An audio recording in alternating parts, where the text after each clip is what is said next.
One of the basic items every online business owner will need to know how to do is to compress and decompress files, also known as archiving or zipping them up and unzipping the files. This video will detail how to do both zipping and unzipping of those files. Now, I'm going to spare you all the boring details of the difference between lossy and lossless and get right into the hows of file and folder compression or zipping things up. Now, to get things started, I need to tell you that the default compression software that is shipped with most computers works, but it's just not the best possible tool for compressing all kinds of compressed folders or files. A typical .zip file, no problemo. But sometimes when you're on the internet and maybe you're in the process of downloading what's called a .gzip file or a .rar file, chances are pretty good that default compression software on your computer is not going to work. So that's where a third-party compression software will come in handy. And I've got a window open here where I did a search for archived software comparison. And the one I wanted to point out here is the one from our friends over at Wikipedia. Go ahead and check that out. Scroll down just a bit here, and it gives us a bit of a rundown on some of the more popular compression software. 7-Zip, as a matter of fact, is the one that I use religiously, and you can't beat the price. It's free.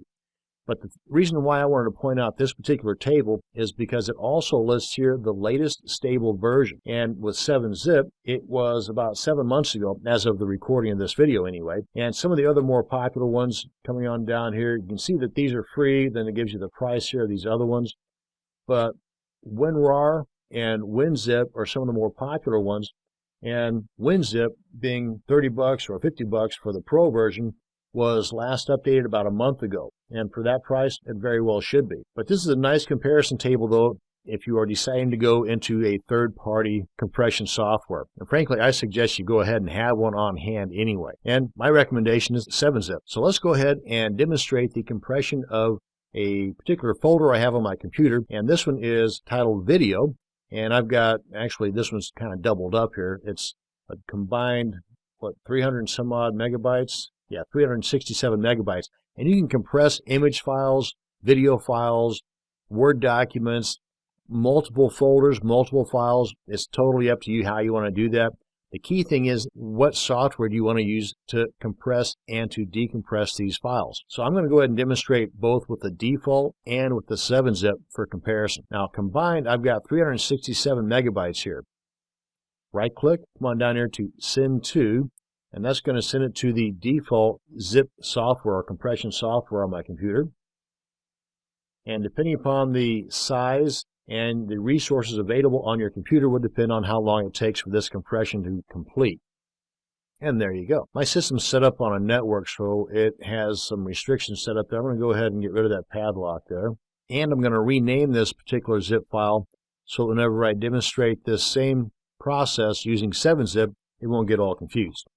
So the onevideo.zip is the original, and that's 309 megabytes. It only knocked out about 50 megabytes. It's okay, but not as good as 7-Zip. Right click, go to 7-Zip, come on in here and go to Add to Video.7z. Then this pops up here. And by the way, once this is set up in a .7z, which is different than .zip, both are compressed, but this will not be able to be opened by your default compression software. We're right at about 30 some odd percent. So from 367 megabytes all the way down to 128 megabytes.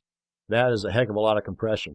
And it did not destroy any of those files in there either. As soon as we decompress this, right click using 7-Zip, I would come on in here and I would select Extract to the folder. And the option to extract using the default compression software is not even available here. So if you download a zip folder, all you have to do is right click, left click on Extract All. This will pop up, decide where you want it to be extracted to, click on Extract, and start extracting away, and then open up the contents. And before I extract this one, since it's already a folder named Video, I want to change the name of this so I don't get things all confused. Right click, 7-Zip, extract to the folder Video. This pops up, and that's basically it. That is how you can extract and compress files with both a default compression software and a third-party software, in this case 7-Zip. That's going to bring us to the end of this video on zipping and unzipping files for internet use. Thanks for watching, and you have a great day.